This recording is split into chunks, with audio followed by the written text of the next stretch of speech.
성부와 성자와 성령의 이름으로 아멘. 순교자들의 피와 땀으로 십자가의 신비를 드러내시는 하느님 아버지, 영광과 찬미 받으소서. 주님께서는 놀라운 방법으로 이 땅에 복음의 씨앗을 뿌려주시고 교회가 성장하도록 은총을 베풀어 주시니 감사하나이다. 자애로우신 주님, 자랑스러운 믿음의 선조들에게 시복시성의 영예를 허락하여 주소서. 그리하여 저희가 그들과 한 목소리로 아버지의 사랑을 노래하게 하소서.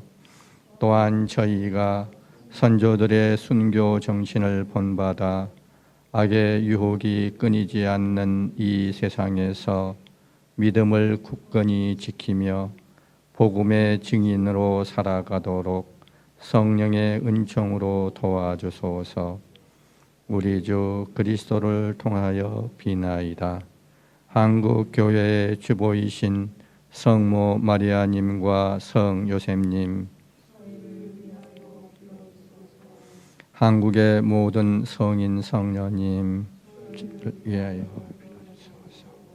성부와 성자와 성령의 이름으로 아멘.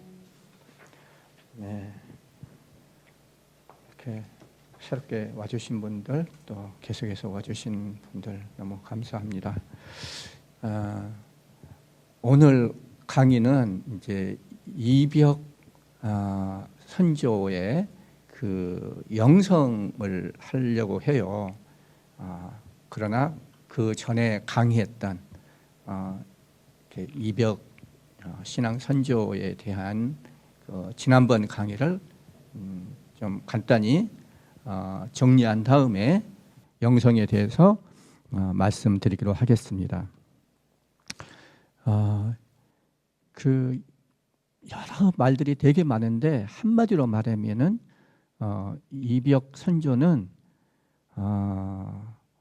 하느님께서 우리 민족을 너무나 사랑하셔서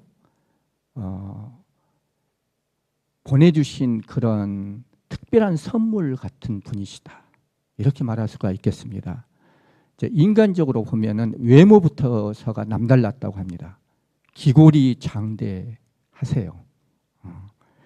뭐 팔척 키를 갖고 외모부터서 준수하시고 위엄이 있어서 주위의 이목을 집중시켰다고 그럽니다. 자꾸 딱 보면은 아주 남다르셨나 봐요. 그리고 이 외모 못지않게 재능이 출중하셨고 그 재능은 문무에 걸쳐서 다양하게 다재다능하셨다고 해요. 지성과 언변이 탁월하셨다고 합니다. 그러니까 외모 좋지요. 재능이 뛰어나지요. 그러면 우리가 생각하는 게 뭡니까? 그 다음에는 옛날 같으면은 과거 시험 봐가지고 뭐 출세를 정승뼈슬까지 이렇게 하는 그런 코스들이 있지 않습니까? 그런 걸 생각하기가 쉬운데 이렇게 그 여러 책들에 나오면은 그냥 전설적인 능력의 소유자였어요. 글을 읽는데 여기 보고 이렇게 탁 책을 보고 뭐 카메라로 찍듯이 뭐 그렇게 읽는 사람들이 있잖아요. 이렇게 전설적인 능력의 소유자셨는데 오로지 진리 탐구에만 관심이 집중됐다고 그래요.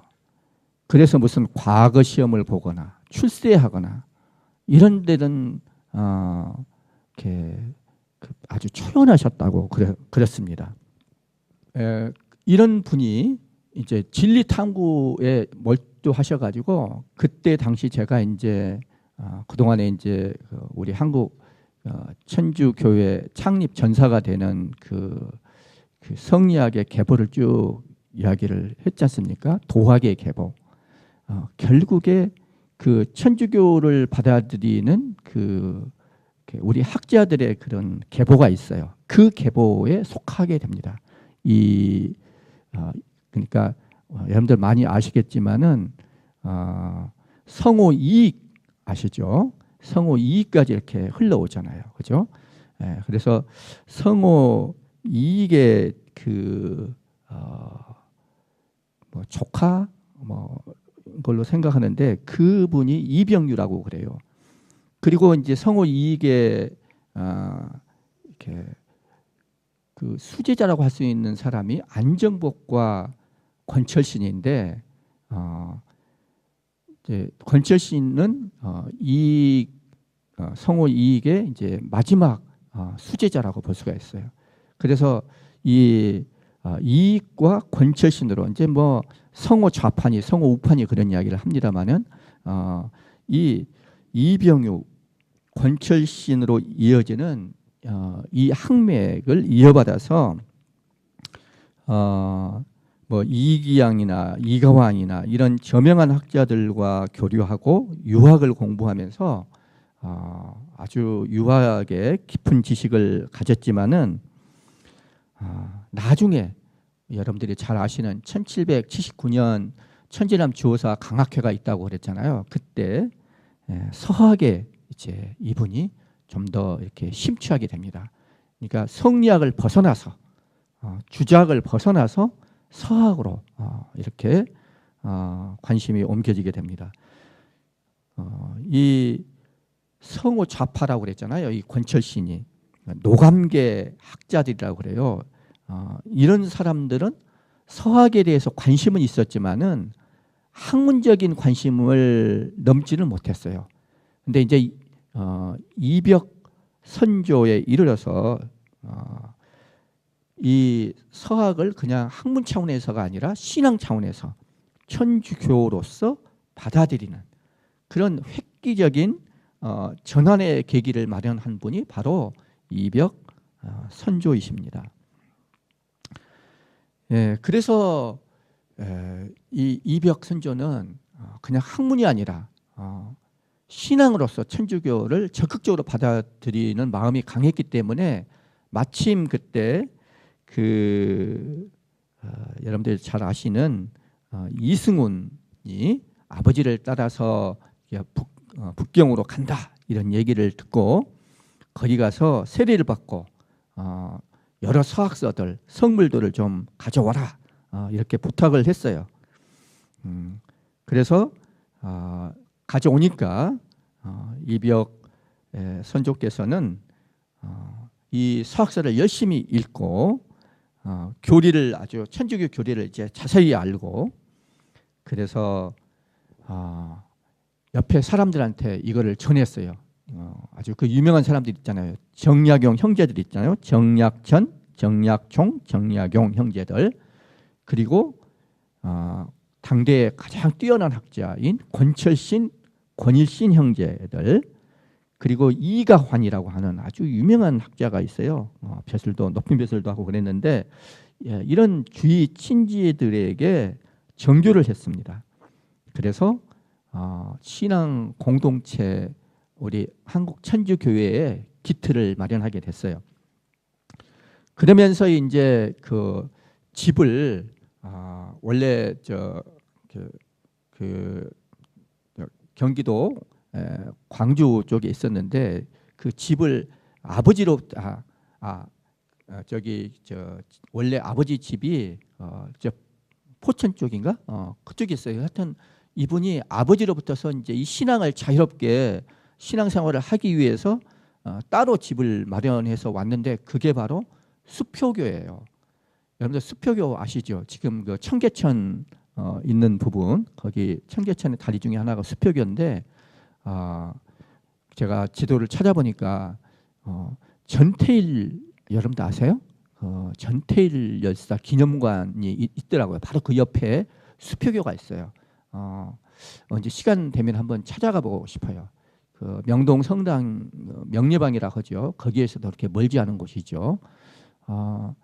거기에다가 이제 자기 거처를 따로 마련을 하고 그 자신의 집에서 세례받고 돌아온 이승은과 함께 최초의 세례식을 거행합니다. 이게 이제 대세죠, 대세. 평신도니까 세례식이라고 하지만은 대세를 준 어쨌거나 이렇게 대세를 받은 사람이 2명 이상이 되면은 그때부터 교회가 되는 것입니다. 그래서 1784년 10월 한국 천주교회가 처음으로 출발하게 되는 것입니다. 바로 선교사의 도움이 없이 직접적인 선교 활동이 없이 자발적으로 진리 탐구에 목말라 하던 이 평신도들이 특히 이벽 선조께서 주도해서 이 우리 한국 천주교회를 드디어 창설하게 된 것입니다. 그래서 이렇게 세례식이 거행되던 게 이제 갑진년 1784년 10월입니다. 10월에 어느 좋은 날이죠. 이런 얘기를 참 많이 합니다. 우리나라 같은 나라가 없었다고. 세계 선교사에서 유례를 찾아볼 수가 없다고 그래요. 옛날부터 그런 얘기들이 계속 있었어요. 이 한국 천주교회의 자생적인 창설에 결정적인 역할을 한 분이 바로 이벽 선조세요. 그러니까 우리는 여러분들 많이 들어봤잖아요. 한국 천주교회는 세계사에서 유례가 없이 자생적으로 창설된 그런 교회다. 근데 그거 할 때 잊지 말아야 할 첫 번째 사람이 뭐예요? 그걸 결정적으로 한 사람이 이벽이에요. 이벽. 그만큼 우리 한국 천주교 신자들한테는 잊을 수 없는 첫 번째 사람이에요. 우리 한국 천주교회의 신세백을 연 그런 하느님 사랑에, 우리 민족에 대한 하느님 사랑의 뚜렷한 징표를, 확실한 징표를 보여주신 그분이 바로 이벽 선조세요. 그래서 이제 교회가 창설된 다음에 한때는 이벽의 집에서 이렇게 신앙 모임을 가졌대요. 근데 집이 협소하니까 좀 더 넓은 곳을 찾아서 그해 가을부터 남산골의 명례방 앞에 김범우 집으로 집회 장소를 옮겼다고 합니다. 그게 아마 지금 우리가 알고 있는 명동성당 부근이라고 그러죠. 그래서 이제 이벽이 주도가 돼가지고, 그러니까 이승훈이 첫 번째 세례자지만은 그 첫 번째 세례를 하게 한 것도 이벽 선조고, 그 다음에 이제 세례식을 거행하게 한 것도 이벽 선조 역할이 굉장히 크죠. 그리고 이제 이 전교를 하는데 우리 한국 천주교의 또 다른 특징이 뭐냐면은 신분의 벽을 뛰어넘는 그런 그 차별 없는 공동체. 그래서 나중에 구베아 주교가 이제 그런 이야기를 했대요. 초대 교회와 너무나 같았다. 우리 한국 천주교의 모습.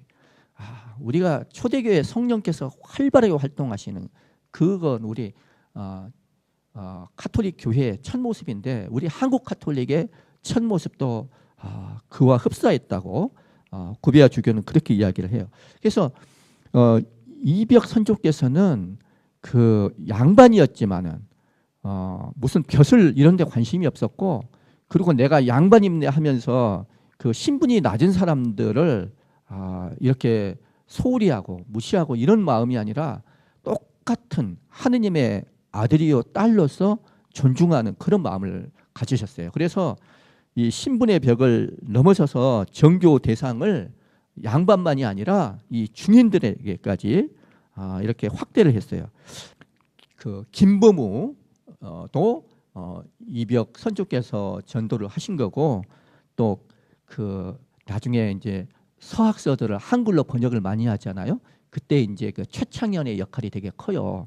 그 최창현도 그리고 나중에 이제 주무모 신부님을 도와서 이제 순교하신 최인길, 지황 이런 분들 다 중인층인데 이분들한테까지 정교하신 분이 바로 이벽이에요.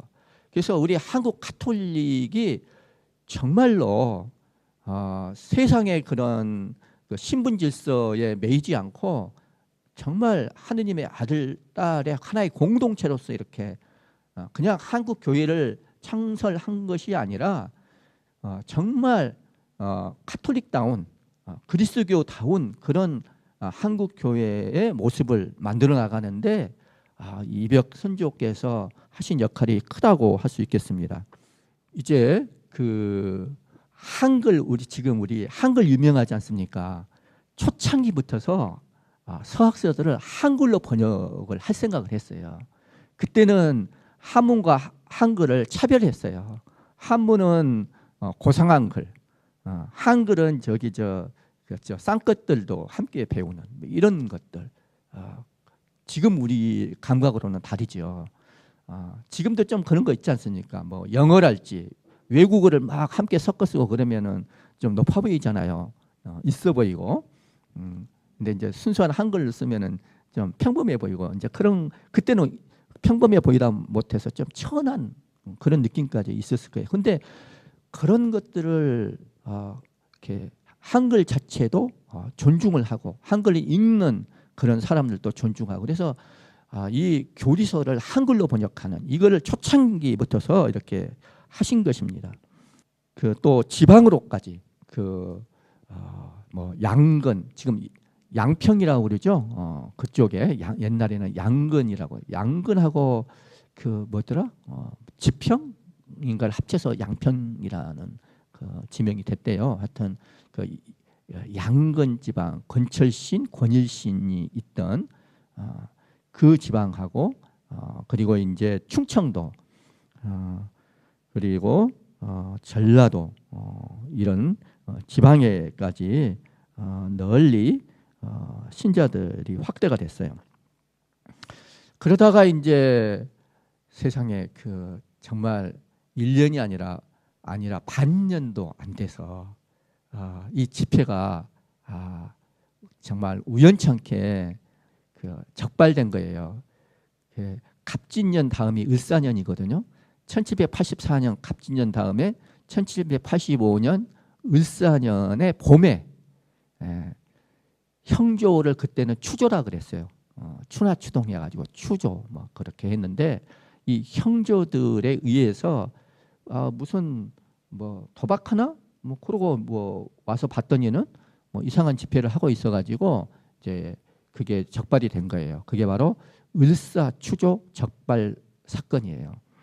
추조라고 하니까 추조는 형조를 말하는 건데 추조라고 하니까 혹시 을사년 가을에 적발됐나 이렇게 생각이 쉬운데 봄이에요. 그러니까 가을에 바로 전년에 가을에 우리 한국 천주교가 시작됐는데 봄에 적발됐으니까 반년도 안 돼가지고 이 적발이 된 거예요. 그래서 이제 그 집주인인 그 중인이었던 김보무 토마스만 이렇게 체포되고 또 그 유배를 보내게 됐어요. 투옥 고문을 시킨 다음에 단양으로 충청도 단양으로 유배를 했고 그 다음에 고문 후유증으로 돌아가시게 됐습니다. 그래서 이런 경우는 좁은 의미에서 순교라고 잘 안 하나 봐요. 이것도 참 문제예요. 앞으로 보면은. 근데 나머지 양반들은 이제 다 이렇게 그 방면을 했는데 대신 그 집안에서 이 가문의 큰 걸림돌이 된다 이래가지고 가문의 압력을 엄청 받게 됐습니다. 그래서 이승훈은 그 아버지 최초의 세례자였지만은 그 아버지의 압력을 받아가지고 천주교 서적을 불로 태워버리고 그리고 이제 그 반성문 같은 거를 썼어요. 반성시 같은 거 그런 걸 이제 벽이라고 하는 게 이단을 물리친다는 뜻이에요. 벽이 문과 벽이 시를 지었다고 그래요. 그래가지고 주위에 널리 알리도록 했다는 거예요. 아버지가 그렇게 시킨 거죠. 또 이제 정약용 형제들 있죠. 정약전, 정약용 이 형제들도 그 아버지가 마찬가지로 압력을 넣어가지고 이렇게 교회를 멀리할 수밖에 없게 됐어요. 그래서 이제 명예방 모임은 여기서 중단되고 맙니다. 반년도 안 돼서 몇 달 안 돼가지고 그냥 중단됐습니다. 근데 이제 문제는 뭐냐면은 그 이벽이잖아요. 이벽. 이 이벽은 제가 그 80년도 중반에 한국 교회사의 권위자이신 분한테 강의를 들었어요. 근데 그때 한국 천주교회사 강의를 들을 때도 거의 뭐 이제 정설이었어요. 이벽은 배교했다. 이벽은 그 배교 죽기 전에 배교를 했다. 근데 이제 그 아버지가 이부만이라고 그러는데 이제 이 무인 집안이잖아요. 뭐 폐가 망신한다고 그랬잖아요. 그래서 이 자기 가문을 집안을 살리기 위해서 너가 배교하지 않으면은 내가 죽겠다 하면서 이벽 앞에서 자살하려고 진짜로 그냥 쇼가 아니라 목을 매서 자살하려고 그랬대요. 그러니까 이벽으로서는 어떻게 그 신앙을 증거한다는 것이 아버지를 자살하게 놔둘 수가 있는 건가요? 그러니까 이런 경우는 참 또 어떻게 해야 될까요? 여러분들 같으면은 여러분들이 정말 신앙을 증거한다는 것이 뭔지 이것도 참 세계 교회사에서 찾아보기 어려운 그런 일인 것 같아요. 근데 어쨌거나 그 우리 천주교 역사에서 이벽이 배교자라는 것이 정설로 굳어지게 한 데에 대해서는 뭐랄까 그래도 가장 자료로서 학자들한테 많이 인정을 받고 있는 것이 성 다빌리 주교님이 쓴 조선 순교자 역사 비만기라는 책이 있어요. 그리고 그걸 가지고 샤를르 달레 신부님이 파리에서 한국 천주교회사 상중 학원으로 지금 번역돼 나왔는데 그 한국 천주교회사라는 책이에요. 그래서 이 두 책이 비슷비슷해요. 근데 이것들 때문에 이제 그냥 그대로 따른 거예요. 그래서 다들 그렇게 언제 죽었냐? 그 1785년 봄에 을사추도 적발 사건이 일어났는데 그 다음에 그 이제 이 다블리 주교님이나 샤를르 달레 신부님은 이벽이 그 아버지랄지 이 가족들의 이 위협에 굴복해가지고 배교를 하고 나서 양심의 가책을 받아서 우울 상태에 빠졌다가 그 다음에 즉 1786년에 85년에 을사주조 적발 사건이 일어났는데 86년에 흑사병 패스트 뭐 무슨 그 역병이라고도 번역하고 정확하게 뭔지는 모르겠지만은 그런 전염병에 걸려 가지고 죽었다. 그래서 배교 상태로 죽었다. 이제 이렇게 이야기가 됐어요. 근데 이제 우리 그 한국 교회사를 이제 전공한 이 학자들이 이제 그 다음에 이제 의심을 품고 이렇게 그걸 그대로 받아들이지 않고 의심을 품고 그 이벽 같은 분이 그렇게 쉽게 배교해가지고 그 위협으로 가지고 이렇게 할 수 있을까? 그런 생각이 들잖아요. 그래서 이제 의심을 품고 그 연구하는 학자들이 있었어요. 이제 그분 중에 한 분이 그 유명한 그 변기영 몬시뇨님이신데 그분은 이제 그 이벽 신심이 굉장하셨던 분인 것 같아요. 그래서 이제 이분의 족보를 찾았어요. 그 이벽 선조께서 살았을 때 작성된 그 족보를 찾고 또 이제 마침 그 이벽 선조의 묘가 이제 그 발견이 되고 발굴이 됐어요. 그래서 이분이 열심히 이제 찾아본 결과 적어도 이벽 선조께서 돌아가신 해는 그 다음 해가 아니라 바로 그 해였다. 그러니까 김범우 토마스는 그 다음에 고문 후유증으로 돌아가셨지만은 이벽 선조는 그 다음 해가 아니라 을사년 바로 그 해에 돌아가셨다는 거. 얼마 되지 않아 가지고 봄에 그렇게 돌아가셨는데 늦봄이나 초여름에 돌아가셨어요. 걸로 그것을 이제 밝혀내셨어요. 그 족보를 통해서. 그때 당시에 작성된 족보가 보다도 더 확실한 것은 없다고. 또 이제 정약용이 쓴 그 이벽을 추모하는 그런 시가 있거든요. 그런 것도 보니까 그 1786년이 아니라 85년에 이미 그게 작성이 됐던 거예요. 그래서 이제 이 그 W 주교님이랄지 날래 신부님은 벌써 잘못이 뚜렷한 잘못이 이제 드러났잖아요. 돌아가신 해부터서가 잘못된 거야. 그 후에 이제 학자들이 쭉 보니까 이 이벽 선조께서는 그 배교를 했다면은 알려야 될 거 아니에요, 주위에. 그래서 예를 들면은 그 이승훈이랄지 정약용 같은 경우는 아버지가 배교 압력을 가해가지고 배교했다는 것들을 주위에 막 알리고 다녔어요. 글도 쓰고. 근데 이백은 그냥 가택연금 상태에서 주위 사람들한테 철저히 차단을 시켰어요. 사람들도 못 만나게 한 거야. 그리고 이제 죽는 것도 전염병이야.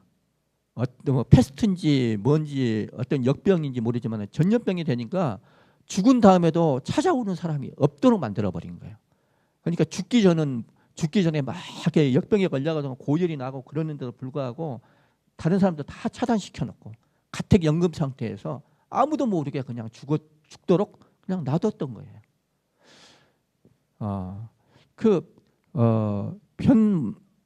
문신녀님 같은 경우는 그 나중에 유해 발굴의 그 의사 얘기를 카톨릭 의대 그 어떤 그 의사 얘기를 하는데 그것은 그 뭐지 독약사 한 거다.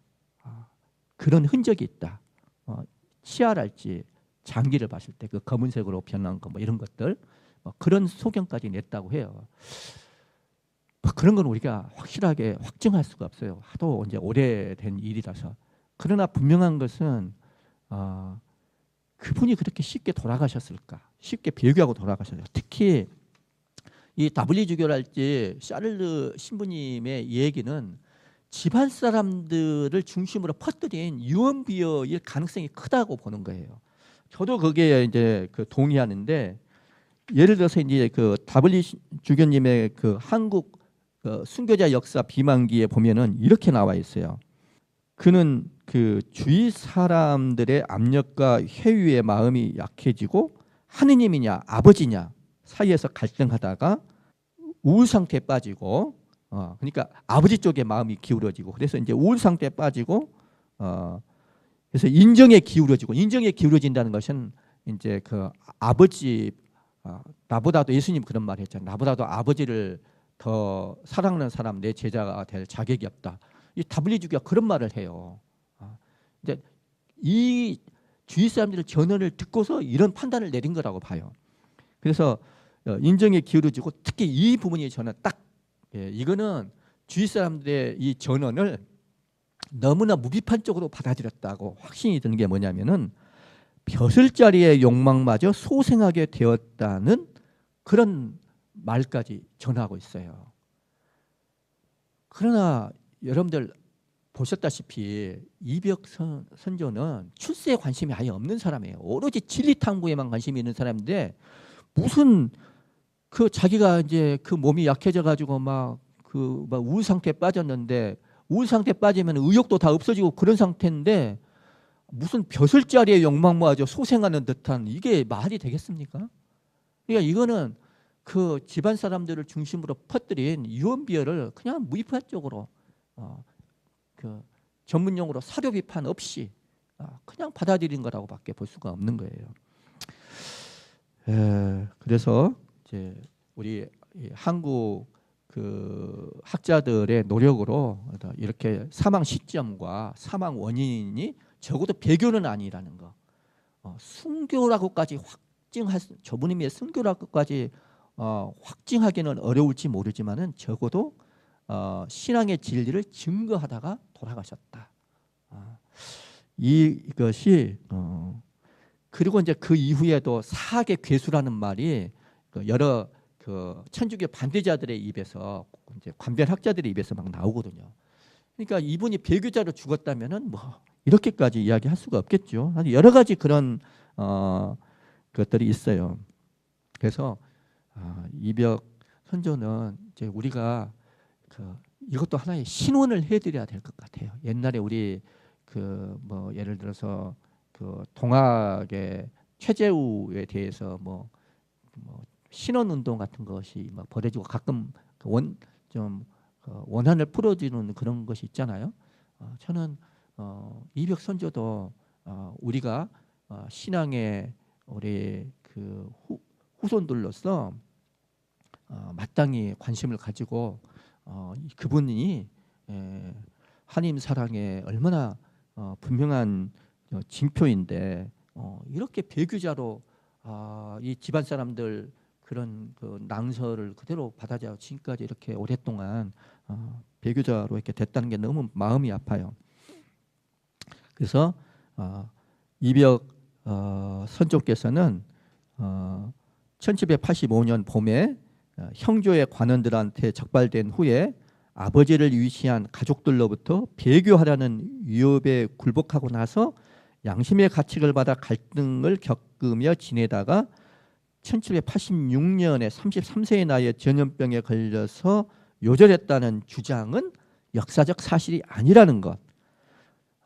오히려 이분은 가족의 위협에 끝내 굴하지 않고 신앙을 수호하다가 가택연금 상태에서 1785년 늦은 봄 내지 초여름에 31세의 나이로 신앙의 증거자로서 숨지셨다는 것이 역사적 진실이라는 거. 이거를 이제 확인할 수 있었다라는 것이 심상태 몬시뇰님의 얘기예요. 그분은 지금까지 모든 그 이벽과 관련된 역사학자들의 교회사학자들의 그런 얘기들 다 검토한 다음에 신학자로서 이렇게 판단을 내리십니다. 이분을 생각하면은 저는 막 그 올해 노래 이런 생각이 나요. 이 늦봄 초여름 이 젊은 나이에 돌아가셨다 그러는데 그런 노래 있어요. 봄볕 내리던 날 뜨거운 바람 부는 날 붉은 꽃잎 저 흩어지고 꽃향기 머무는 날 묘비 없는 죽음에 커다란 이름들이요 여기 죽지 않은 목숨에 이 노래 들이요 사랑이여 내 사랑이여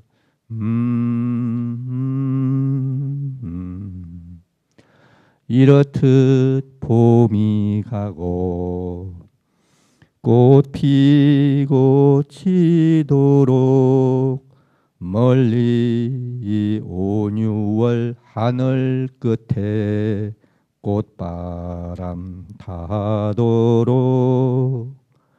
수표 교회 병례방에 스며던 넋이 살아 앙천에 눈매 되뜨는 이 짙은 5, 6월이여 사랑이여 내 사랑이여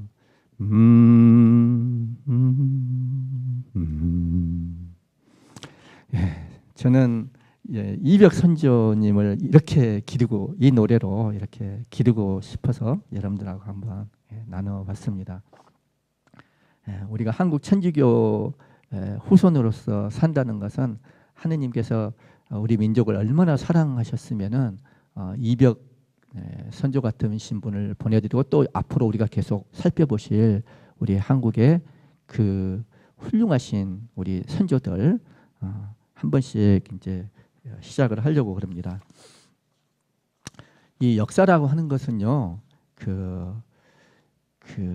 옛날에 그 유명한 말이 있어요. E.H. 카의 역사란 무엇인가라는 책에서 그분은 역사라는 것은 그냥 과거 사실에 대한 객관적인 과거에 대한 객관적인 사실 확인 이런 것이 역사가 아니다.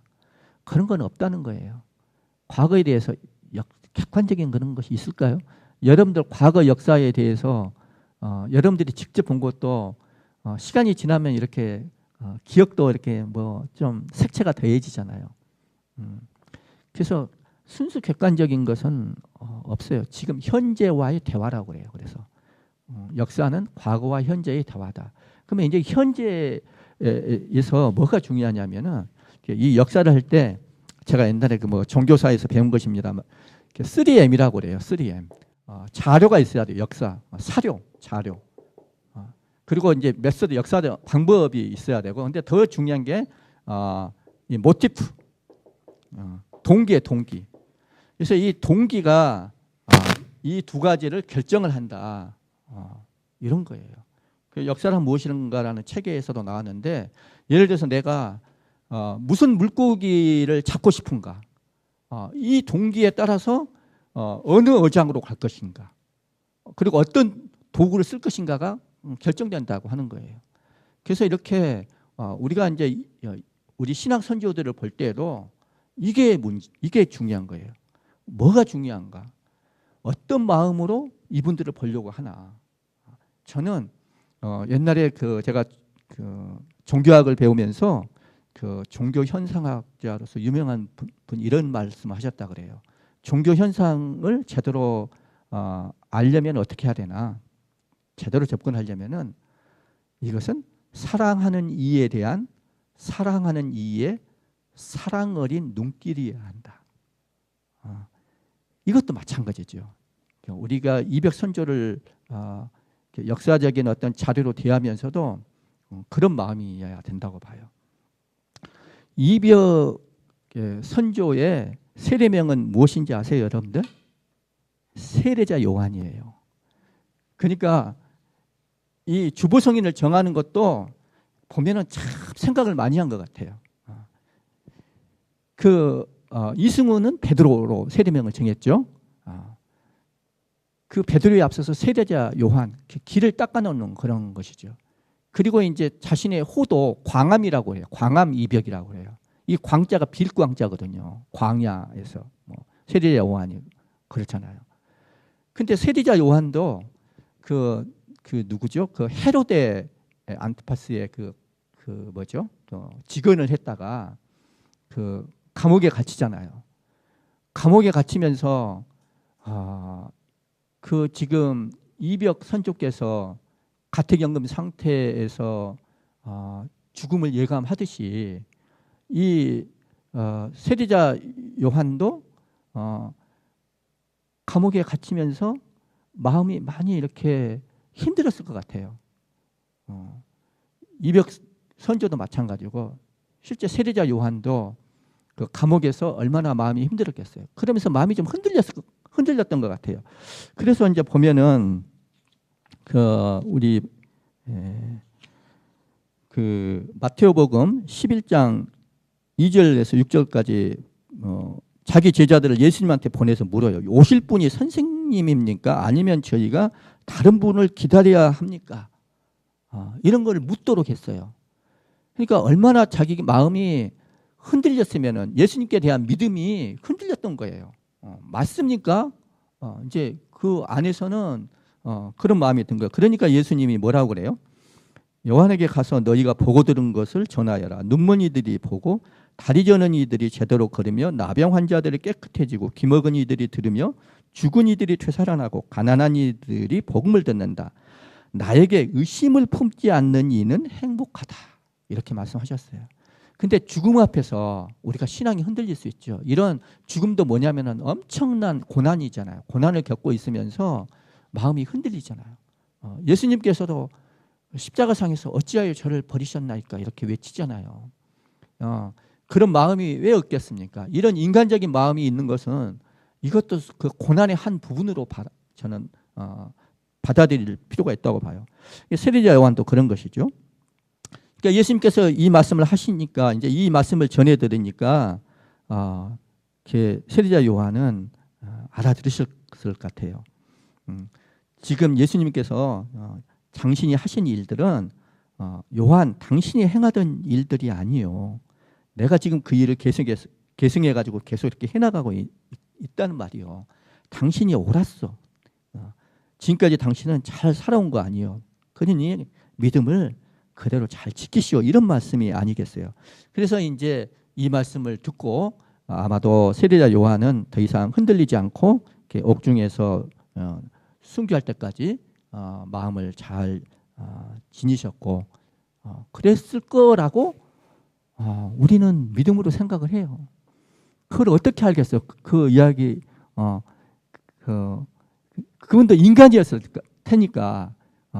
근데 이 말을 듣고 많이 안심이 됐기는 했겠어요. 근데 저는 이벽 선조도 마찬가지였을 것 같아요. 왜 안 흔들렸겠어요?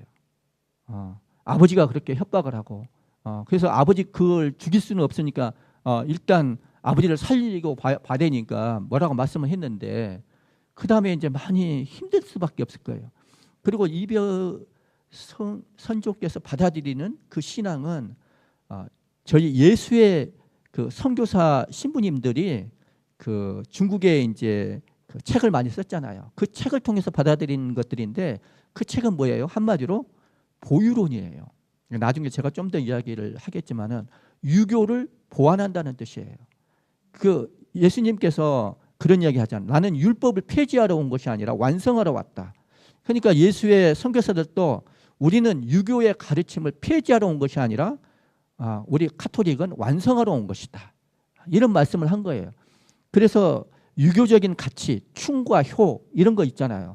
이런 것들도 카톨릭의 가르침을 통해서 완성할 수 있다는 이런 것들이 잘 전해진 거예요.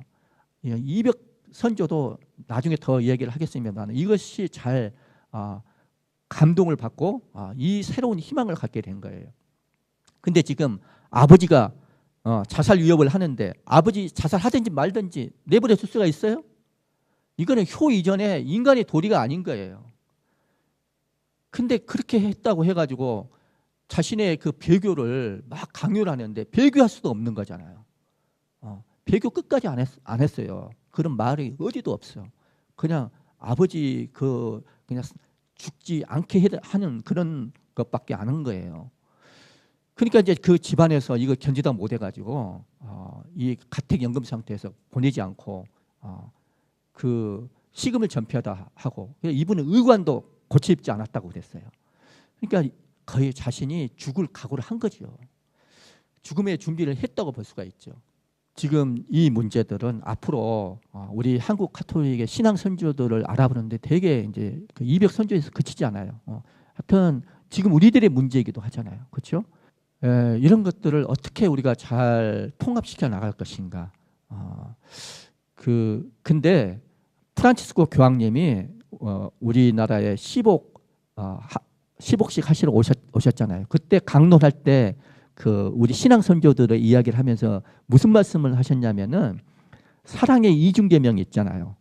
하느님을 섬기고 또 사람들을 사랑하라고 한 이 사랑의 이중계명이 서로 분리되지 않았다는 것을 보여주셨다고 그랬어요. 우리 신앙 선조들이. 무슨 말씀이겠어요? 부모에게 효도하라. 또 국가에 충성하는 것, 나라에 충성하는 것 이런 것 하고 하느님을 섬기는 것이 어떻게 분리가 될 수 있겠냐는 말이에요. 그래서 이제 이런 것들의 어떤 고민이 많이 나와요. 이런 이야기를 합니다. 예수님께서 여자에게서 태어난 이들 가운데에서 세례자 요한보다 더 큰 인물은 나오지 않았다. 마태복음 11장 11절에 이렇게 이야기를 해요. 그러니까 인간적으로 보면은 실패한 것처럼 보이지만은 실패한 자가 아니라 가장 큰 인물이었다는 것이죠. 그러면서 예수님은 요한복음 11장 12절에서 이렇게도 말씀하십니다. 세례자 요한 때부터 지금까지 하늘나라는 폭행을 당하고 있다. 폭력을 쓰는 자들이 하늘나라를 빼앗으려고 한다. 예, 요한 세리자도 그렇고 이벽 선조도 마찬가지예요. 폭행을 당한 거예요. 그러면서 요한 세리자 이래로 하늘나라는 계속 폭행을 이렇게 당해왔지만은 그보다 더 큰 인물이 요한 세례자를 밑거름 삼아서 대를 이어서 나온다. 그런 말씀도 하셔요. 그러니까 하늘나라에서는 가장 작은 이라도 그보다 더 크다. 요한복음 11장 11절에서 이렇게 말씀하시죠. 그래서 요한 세례자 이후로 뭐 예수님도 그 밑거름을 삼아서 더 큰 인물들, 뭐 베드로 성인이랄지 사도 바오로랄지 수많은 우리 그리스도교의 순교 성인들 나오잖아요. 요한 그 이벽 세리자 요한도 마찬가지인 것 같아요. 이것이 밑거름이 돼가지고 그보다 더 큰 인물들이 우리 한국 가톨릭 교회에서 나올 수 있도록 밑거름이 되어주신 분이기도 하다. 저는 그런 생각을 하게 됩니다. 좀 말이 되게 길어졌죠. 지난 시간 이야기한다면서 이렇게 오래 길어졌네요. 이벽 성인의 영성을 세 가지 포인트로 말씀드리고 싶어요. 먼저 이벽 성인은 이벽 선조께서는 성인이라고 한다. 내 마음속에서는 이미 성인이셔요. 이벽 선조께서는 조선 후기 사상사의 흐름을 이어받았어요. 그래서 그것을 가톨릭 신앙으로 전환시킨 그런 분이에요. 이것은 마테오 리치를 비롯한 예수의 선교사들이 제시했던 그런 보유론적인 적응주의의 도움을 받아서 유교 가치와 가톨릭 신앙의 조화를 추구한 것이다. 이게 이제 무엇보다도 이벽 선조의 영성에서 우리가 이제 이 부분의 학문의 발자취가 그랬어요. 그런 것들을 우선 생각을 해야 될 거고, 그 다음에 이제 두 번째는 뭐냐면은 이벽 선조의 영성을 이해하는 데도 중요하지만은 초기 한국 우리 신앙 선조들의 영성을 이해하는 데도 똑같이 적용이 될 것인데 뭐냐면은 이벽 선조께서 무슨 책들을 읽었을까? 이거 이벽 선조가 직접 남긴 책 뭐죠? 그런 것은 없어요. 저서들이 없어요. 옛날에는 뭐더라? 이벽 선조가 남겼다는 무슨 책이 있다고 막 한때 그렇게 이야기가 많았지요. 근데 지금은 그런 것들이 다 위서였다고. 그렇게 정리되는 분위기예요. 보니까 어떤 개신교 선교사가 중국에서 활동한 개신교 선교사가 했던 것을 이걸 이벽의 저작으로 이렇게 거의 이렇게 바꿔놨다. 그만큼 이벽의 그 이름에 대한 것들은 가톨릭 개신교를 막론하고 컸던 것 같아요. 그게.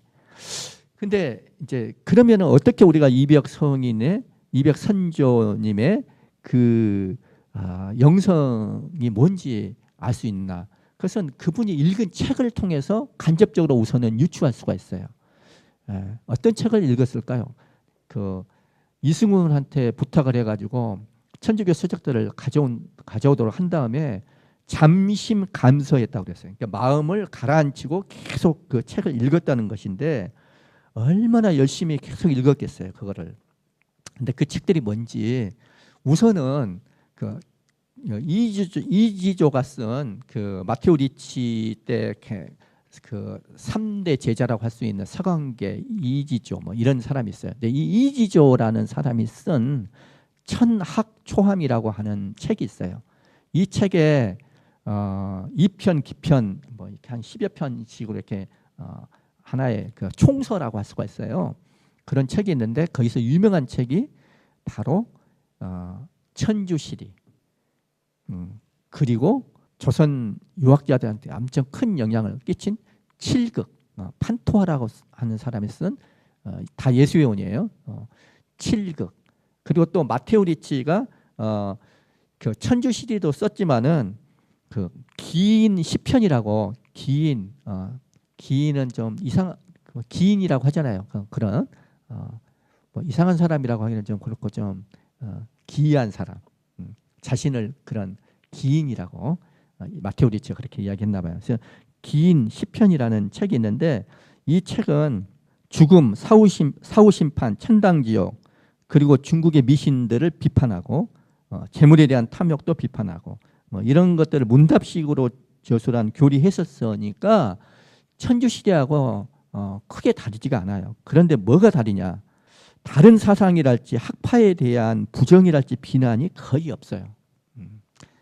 천주시대는 이제 뭐 성리학이랄지 뭐 불교랄지 이런 것들에 대한 비판이 꽤 있거든요. 근데 이거는 이제 그런 것들이 좀 없는 거. 이제 그게 특징이에요. 어쨌거나 이런 천주실이 긴 시편 그리고 칠극. 칠극은 어떤 책인지 아시죠? 우리가 칠제종을 극복하는 그 반대되는 덕들을 이렇게 이야기한 건데 지금 번역되어서 많이 나와 있어요. 한번 읽어보세요. 지금도 사실은 우리가 묵상을 할 때 재묵상하고 그럴 때 이 칠제종은 중요하죠. 그래서 이런 것들은 다 익히 알고 있었던 것들이에요. 그래서 잘 알고 있었을 거예요. 이 이백뿐만이 아닐 거예요. 많은 조선인 그 학자들, 그 반대하는 안종복이랄지 이런 사람들도 이런 것들은 다 잘 알고 있었어요. 자, 이런 것들이 다 이제 천학 초암에 나왔던 책인데 그 이승훈이 북경에서 가져온 책들 중에는 천학 초암에 없는 책들도 많이 있었을 거 아니에요. 그 책들 중에 우리가 이제 관심 가는 부분들을 좀 봐야 되는데 하나는 뭐냐면은 아담시알 신부님 아시죠? 이 아담시알 신부님이 쓰신 주교연기라고 하는 책이 있어요. 주교 이거는 천주교를 말해요. 주님의 가르침, 연기 이런 책이 있는 주교연기. 이분이 쓴 책인데 이것도 이제 보유론적인 서학사라고 볼 수가 있고 또 반주자학적인 저술 중에서 가장 탁월한 저술로도 꼽힌대요.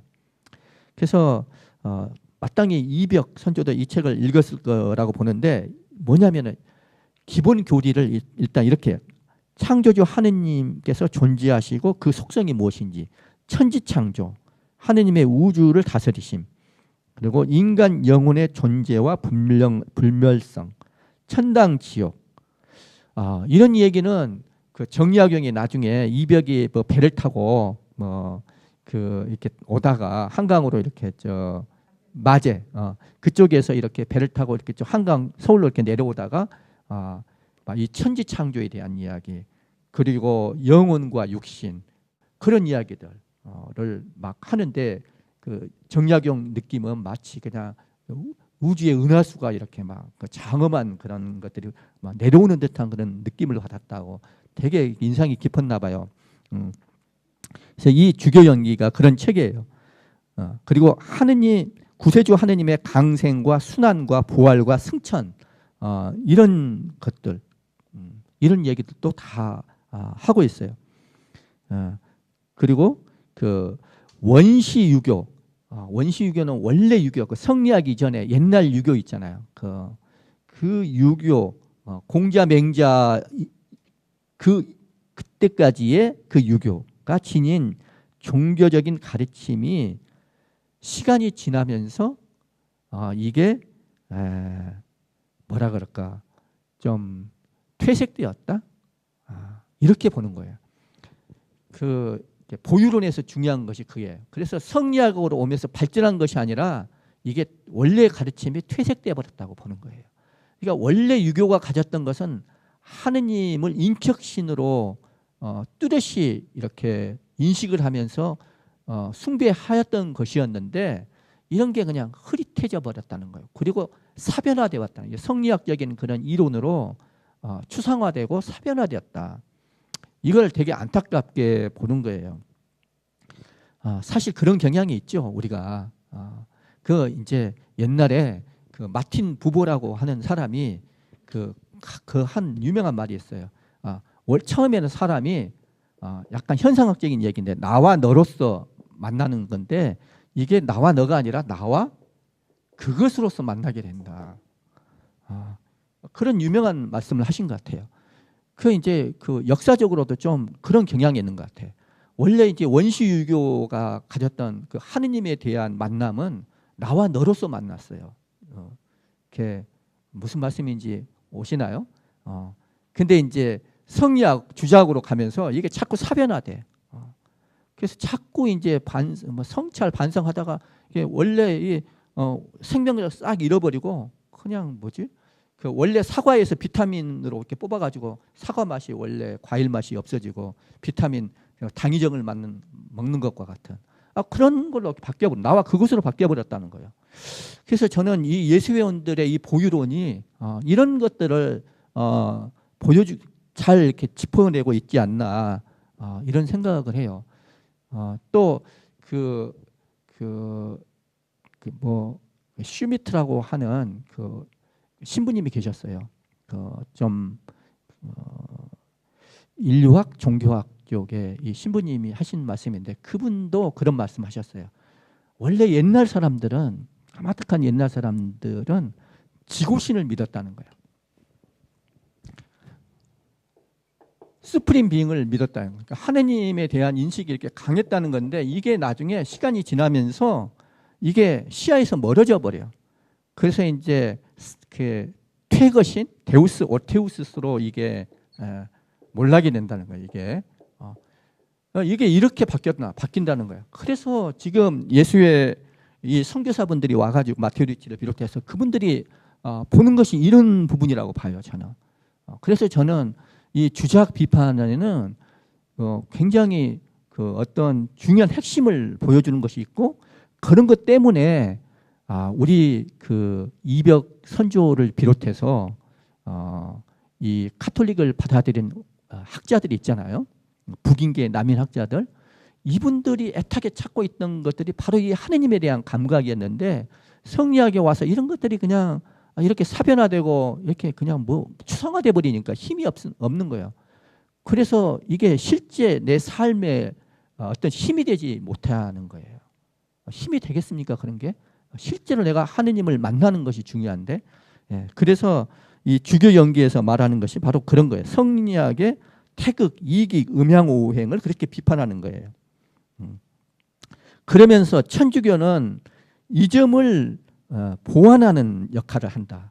그래서 오륜, 이것은 십계명과 상통하는 것이고 충효의 그 유교 덕목도 결국 하느님이 그 인간한테 기대하는 그런 덕목이다. 이런 것을 강조해요. 그래서 어떻게 카톨릭이 유교를 완성할 수 있는가 이런 것들을 보여주는 책이 바로 주교 연기라고 볼 수 있어요. 아담시아 신부님이 쓰신 그리고 주제 군징이라는 책이 또 아담시아 신부님이 쓰셨는데 이것은 우주 만물의 존재를 통해서 하느님 창조주 하느님을 증명하는 서학서래요. 우리 예수원들은 잘 알아요. Finding God in all things라고 모든 것 안에서 우리가 하느님을 발견한다고 그러는데 이거를 이제 아담시아 신부님이 이 책을 통해서 이렇게 전해주려고 하셨던 것 같아요. 그리고 이제 마테오 리치 신부님의 이제 후임이라고 볼 수 있는 알레니 신부님이 척죄 정규라는 책을 썼어요. 이거는 죄를 세척한다, 죄를 씻어낸다, 이런 책이에요. 그러니까 고해성사를 잘 볼 수 있는 방법. 그래서 성찰, 통해, 결심, 고백, 보속, 이런 것들을 이제 잘 이야기를 해준 거고, 그 다음에 이제 성경 직해라고 하는 책이 있어요. 이거는 포르투갈 출신의 예수의 선교사 디아즈 신부님이 쓰신 건데 복음 해설서예요. 그래서 연중 주일하고 축일에 읽는 그 복음에 대해서 주해와 설명을 단 신약 성서 관련의 서학서라고 볼 수가 있어요. 아까 말씀드린 최창현 같은 사람들이 초창기부터서 이 책을 번역을 했어요. 성경 이게 중요하니까. 그리고 또 같은 디아즈 신부님이 편찬한 휴대용 소형 연중 기도서가 있어요. 수진인가라고 그런 책도 썼어요. 삼종경, 아침기도, 저녁기도, 삼독성, 미사규정 이런 걸 다 썼어요. 6대 주요 기도문, 성교의 4대 규칙, 축일표, 예수 순환 시말, 선종을 돕는 방법 이런 실제적으로 신앙생활 하는데 도움이 될 이런 책들이 바로 이런 책의 수진 일과예요. 이런 책도 쓰고 그러니까 이런 걸 보면은 이벽 선조께서 카톨릭 신앙에 대해서 얼마만큼 접했는지 이제 짐작이 되겠죠. 이런 것들을 보고서 했으니까. 그 다음에 또 중요한 책이 성인전 묵상서도 썼어요. 아까 말씀드린 것처럼 저는 그 초창기 우리 그 신앙 선조들 세례명을 보면 기가 막혀요. 별별 그런 거 참 관심을 끄는데 아마 이것과 관련해서 이 책 성년광익이라고 거룩한 해 성년광익 뭐 이런 책이 있는데 이게 프랑스 출신의 그 선교사 마이야 신부님이 쓴 책의 성인전 묵상서예요. 그래서 이건 이벽이 이가원한테 이 책을 뭐 안 주려고 그러니까 이가원이 막 이제 안 주려고 하면 더 막 보고 싶어 하잖아요. 뭐 그런 얘기가 또 나오고 그렇습니다. 그래서 이런 책을 이벽 선조께서는 아주 열심히 읽었던 거고 또 성경 광익 아까 성경 직해처럼 이것도 이제 저자가 마이야 신부로 다르지만은 이것도 복음 해설서예요. 연중 주일 축일 복음을 설명하는. 그래서 이것도 아까 최창현 같은 분들이 한글로 이렇게 번역을 했어요. 그래서 아까 말한 그 성경 직해하고 성경 이 광익이 똑같은 그런 주일 축일 복음을 해설해 놓은 거잖아요. 그걸 이걸 일부를 합쳐가지고 성경 직해 광익 뭐 이런 책도 나중에 이제 썼다고 그래요. 그리고 또 이제 성세추요라고 하는 책이 있는데 이 책도 같은 마이야 신부님이 쓰신 건데 이거는 하층민도 읽을 수 있는 아주 쉽게 이해할 수 있는 그런 책이에요. 그래서 우리 천주교 4대 교리 있잖아요. 천주교 4대 교리 뭔지 아세요, 여러분들? 천주 존재, 강생 구속, 삼위일체, 상선 벌학 이 4대 교리에 대해서 쓰고 또 불교, 도교, 또 중국 민간 신앙을 이단으로 배척하는 그런 호교론적인 그런 얘기들도 함께 나오는 그런 책인데 나중에 이제 이 책 다 많이 읽혔어요. 특히 나중에 정약종 복자 아시죠? 이 정약종 복자가 쓴 그 유명한 책이 뭐예요? 주교 요지. 그거를 주문모 신부님은 이 성세추요에 비교를 했어요. 근데 이런 내용은 주교 요지가 통하네요. 천주교 기본 4대 교리하고 불교랄지 도교랄지 그 민간 신앙 이런 것들을 그 이단으로 어떻게 우리가 우상 숭배 이게 일계명에 해당되는 거잖아요. 그래서 이거 관련해서 쓴 것들입니다. 또 중요한 책이 진도자증 참된 도리, 참된 길, 진도, 자증 스스로 입증하다. 이게 프랑스 예수의 선교사 사비냑 신부님이 쓴 책인데 이것도 천주교 교리 해설하고 불교 비판하고 그런 책인데 어떤 이벽 등 권일신, 뭐 정약용 등 이런 지도자들 이 책을 많이 읽었다 그러고 또 이제 하나만 더 이 책은 예수의 원이 쓴 책이 아니라 아우구스티노회의 오리티즈 신부님이 쓴 책인데 성교전료라고 하는데 주요 기도문 그리고 십계명이나 교회 사교나 칠성사 같은 주요 교리 그리고 복음삼덕, 사추덕, 칠계종, 진복팔단 이런 주요 덕목들에 대해서 쓴 책이고 특히 장례와 조상제사에 대해서 금지하는 사항들 그래서 조상과의 감흥을 믿거나 조상에게 복을 빌거나 조상의 재물을 흠양한다거나 조상의 영혼이 신주라는 나무에 의탁한다고 믿는 것들 이런 것들을 금한다는 거 여기에 대한 책이에요. 그래서 이거는 나중에 그 우리가 곧 있습니다만은 그 윤지충이 이것 때문에 순교하시잖아요. 이 책 중요하게 작용을 했다고 보고 이런 책들이 초기에 다 읽혔어요. 이런 이벽도 당연히 이런 것들을 알고 있었다고 봐야죠. 이 정도는.